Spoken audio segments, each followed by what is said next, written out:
এটাই মাযহাব, এটাই হচ্ছে মাযহাব, যেটা না মানলে অবশ্য একজন মানুষ ইসলাম প্র্যাকটিস করতে পারবে না। কারণ সবাই তো আর কোরআন সুন্নাহর সব জ্ঞান লালন করে না, করে?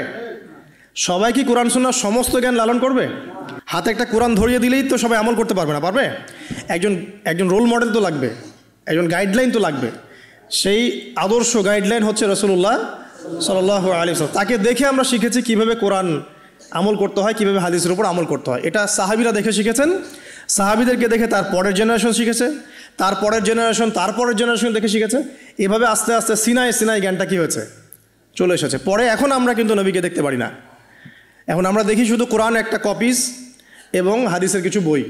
আমরা কিন্তু নবীকে দেখি নাই সাল্লাল্লাহু আলাইহি ওয়াসাল্লাম, আমরা সাহাবীদেরকেও দেখি নাই, আমরা তাবেঈ কাউকে দেখি নাই, ইমামদেরকেও দেখি নাই। 4 ইমামকেও দেখেছেন? দেখেন নাই। এখন কোরআন এবং সুন্নাহর এই যে সিলেবাস আপনি কিভাবে ফলো করবেন? সমকালীন বরেণ্য ওলামায়ে কেরাম যারা আছে তারা যেভাবে কোরআন সুন্নাহর ব্যাখ্যা করছেন, এই ব্যাখ্যাগুলোকে আপনি আগের কিতাবের সাথে মিলিয়ে দেখবেন, যদি ঠিক থাকে এই ব্যাখ্যা গ্রহণ করবেন। মানে আমরা এখন আলেম ওলামাদেরকে দেখে দিন শিখছি। যে কোনো মাসআলা জানতে হলে আপনি আলেমের কাছে আসেন না? একটা জব করছেন, জবের বিষয় আপনি হয়তো জানেন না, যেখানে হালাল কতটুকু হারাম কতটুকু, আপনি এসে কাকে জিজ্ঞাসা করেন? ইমাম সাহেবকে বা আলেমকে জিজ্ঞাসা করেন। তিনি কোরআন হাদিস ইস্তেহাদ করে গবেষণা করে আপনাকে একটা মত দেন। এই মতটা আপনি ফলো করেন না? এটাই মাযহাব, এটাই হচ্ছে মাযহাব, যেটা না মানলে অবশ্য একজন মানুষ ইসলাম প্র্যাকটিস করতে পারবে না। কারণ সবাই তো আর কোরআন সুন্নাহর সব জ্ঞান লালন করে না, করে? সবাই কি কোরআন সুন্নাহর সমস্ত জ্ঞান লালন করবে? কোরআন এবং হাদিস ফলো করতে হবে। তো কোরআনের সব আয়াত কি আমি জানি? সব আয়াতের ব্যাখ্যা আমি জানি? হাদিসের সব হাদিস কি আমার মুখস্থ আছে বা ব্যাখ্যা আমি জানি না। যেহেতু আমি কোরআন এবং হাদিসের সব কিছু জানি না, আংশিক জানি, তাই আমার জ্ঞানটা আংশিক হবে। এখন আমার সামনে একটা মাসআলা পড়ে গেল, যে মাসআলা সম্পর্কে আমার জ্ঞান নাই, তখন আপনি কি করবেন? নিশ্চয়ই কোনো আলেমকে জিজ্ঞাসা করবেন, কোনো বড় পীর সাহেবকে জিজ্ঞাসা করবেন, বা যিনি বরেণ্য স্কলার তাকে জিজ্ঞাসা করবেন। তিনি আপনাকে কোরআন সুন্নাহ গবেষণা করে একটা ইস্তেহাদ বা ফতোয়া দিবেন। এই যে আপনি তার মতটা নিলেন, এটাই মাযহাব। এটা খারাপ কিছু না, এটা পথ, মানে তার মতটা নেয়া। এটা না নিলে সাধারণ মুসলিমরা তো আর দিন পালন করতে পারবে না। সবাই তো আর বড় আলেম না। সবাই কি আলেম? যিনি বরেণ্য আলেম, যিনি কোরআন হাদিস সব পড়ে ফেলছে, তার ব্যাপার ডিফারেন্ট। সে নিজেই মুস্তাহিদ, তার তো আর মাযহাব মারার প্রয়োজন হচ্ছে না। সে তো নিজেই মুস্তাহিদ, সে তো নিজেই গবেষণা করে একটা রায় বের করতে পারে, তার তো আর মাযহাব মারার প্রয়োজন হচ্ছে না। তারপরেও এখন এই যুগে এই সৎসাহস কয়জনের আছে যে বলতে পারে কোরআন সুন্নাহর সব জ্ঞান আমি জানি? বলতে পারবে? এই কারণেই বরেণ্য ওলামায়ে কেরামরাও পর্যন্ত তাদের পূর্ববর্তীদের মাযহাবটাকে কি করেন? ফলো করেন। যেটা ফলো না করলে আপনি কিন্তু ইসলামটা পরিপূর্ণরূপে বুঝতে পারবেন না, সমস্যা হয়ে যাবে। আংশিক জ্ঞান নিয়ে যদি আপনি কোরআন সুন্নাহ গবেষণা করে মাসআলা বের করতে চান, সমস্যা হয়ে যাবে, আপনি বিভ্রান্ত হয়ে যেতে পারেন, যেহেতু সব জ্ঞান আপনার নাই। যেমন কিছু মানুষ বিভ্রান্ত হয়ে গেছে, কোরআন সুন্নাহ গবেষণা করে বলছে যে হাদিস আর মানার দরকার নেই, কোরআন মানলেই হবে। হ্যাঁ, এরকম অনেক মানুষ বের হয়েছে এখন। অনেক মানুষ দেখলাম সেদিন বলছে যে কোরআন সুন্নাহ গবেষণা করে দেখেছে যে নবী সাল্লাল্লাহু আলাইহি ওয়াসাল্লাম শেষ নবী নন, আরও নবী নাকি আসতে পারে, নাউজুবিল্লাহ। তো কোরআন সুন্নাহ গবেষণা করে সে তার ওই ভাঙাচুরা বুদ্ধিতে বুঝেছে যে লা ইলাহা ইল্লাল্লাহ কালিমা একবার মুখে পড়লেই হবে, আমলের কোনো দরকার নাই। আবার এক শ্রেণী বের হচ্ছে, ওরা বলছে যে কবিরা গুনাহ যদি করে কেউ, কবিরা গুনাহ যদি কেউ করে ফেলে, সে কাফের হয়ে যাবে, তাকে হত্যা করা যাবে, নাউজুবিল্লাহ। এরকম মানুষ যে বিভ্রান্ত হচ্ছে কেন? বিকজ নিজে নিজে অধিক পাণ্ডিত্য প্রদর্শন করতে গিয়ে অন্যের মত, বড় বড় স্কলারদের আলেমদের মতকে প্রত্যাখ্যান করে নিজে যখন সব কিছু বুঝি এমন দাবি করছে, তখন বিভ্রান্ত হয়ে যাচ্ছে।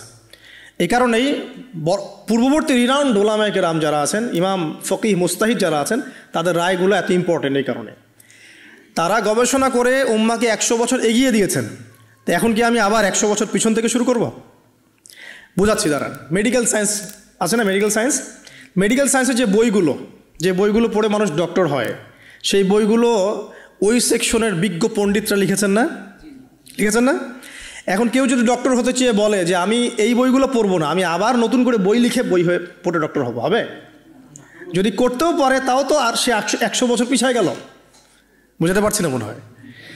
কেউ ইঞ্জিনিয়ার হতে চায়, ইঞ্জিনিয়ারিং পড়তে গেলে তাকে অনেক বই পড়তে হয় না, প্রামাণ্য কিছু বই পড়তে হয়। সেই বইগুলো কে লিখেছে? বড় বড় ইঞ্জিনিয়াররাই লিখেছে এই সূত্রগুলো, তাই না? এই বইগুলো পড়ে তারা ইঞ্জিনিয়ার হচ্ছে। এখন একজন চিন্তা করলো যে আমি ইঞ্জিনিয়ার হব, ইঞ্জিনিয়ারিংয়ের যত বই আছে নিজে আমি গবেষণা করে আবার নতুন বই লিখে ওই বইগুলো পড়ে আমি কি হব? ইঞ্জিনিয়ার হব। এ যদি ইঞ্জিনিয়ার হয়ও তাহলেও কিন্তু 100 বছর পিছিয়ে গেল।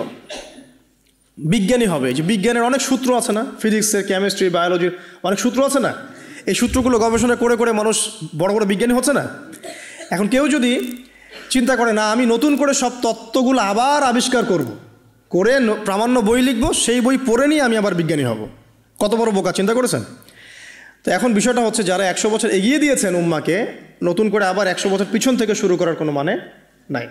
হ্যাঁ, এখন কি করতে হবে, যদি এমন নতুন নতুন কিছু মাসআলা বের হয় যেগুলো কোরআন সুন্নাহর সাথে সরাসরি পাওয়া যাচ্ছে না, তখন আপনি কি করবেন, আলেম ওলামাদের ইজতিহাদের আশ্রয় নেবেন। দেখবেন, আপনি যাচাই করে দেখবেন যে এই মাসআলাটা কোন কোন আলেম কিভাবে রায় দিচ্ছেন। তারপর আপনার বিবেক আছে, আপনার বুদ্ধি আছে, আপনাকে আল্লাহ পাক ইলম দিয়েছেন, কোরআন সুন্নাহ গবেষণা করে আপনি একটা ফতোয়ায় আসতে পারবেন ইনশাআল্লাহ তাআলা। আল্লাহ পাক তৌফিক দান করুন। তো যেটা বলছিলাম, শর্ট করে বলি যে আল্লাহ পাক, তার নাম অনেক বড়, টাইটেল অনেক বড়, কিন্তু সে সরাসরি কোরআন সুন্নাহর বিরোধী একটা কথা বলছে, আপনি নেবেন? তখন আপনি নেবেন না, তখন ওই মাসআলাটা নিয়ে অন্য আলেমদের কাছে যাবেন যে অমুক আলেম তো এই কথা বলছেন, আপনারা কি বলছেন। তখন আপনি যাচাই বাছাই করে একটা সিদ্ধান্তে আসতে পারবেন। এভাবে দিন পালন করলে ইনশাআল্লাহ বিভ্রান্ত হবেন না ইনশাআল্লাহ। আর একা একা বুঝে সব করতে গেলে সমস্যা আছে। আল্লাহ পাক আমাদেরকে একটু বোঝার তৌফিক দান করুন। আমি রোজা থাকা অবস্থায় থুতু গিলে ফেলেছি, এতে কি আমার রোজার কোনো ক্ষতি হবে? না, রোজা থাকা অবস্থায় আপনি থুতু গিলে ফেললে রোজার কোনো ক্ষতি হবে না। তবে ইচ্ছাকৃতভাবে থুতু জমিয়ে গিললে সেটা অনুচিত কাজ, তাতেও রোজা নষ্ট হবে না, ভেঙে যাবে না। আমি কি এমন আত্মীয়কে যাকাত দিতে পারবো যার নেশা পরিমাণ সম্পদ নেই তবে সচ্ছল? নেশা পরিমাণ সম্পদ না থাকলেই তাকে জাকাত দেওয়া যায়, ব্যাপারটা সেরকম না। যিনি সচ্ছল, যার যা উপার্জন আছে তাদের তার চলে সুন্দরভাবে, তাকে জাকাতের টাকা আপনি দিতে পারবেন না। জাকাতের টাকা দিতে পারবেন যার ইনকাম বা তার উপার্জিত অর্থ দিয়ে তার দিন চলে না, কষ্ট হয়, লোন হয়ে যায়, অভাবে থাকে, সেই ব্যক্তিকে আপনি জাকাত দিতে পারবেন।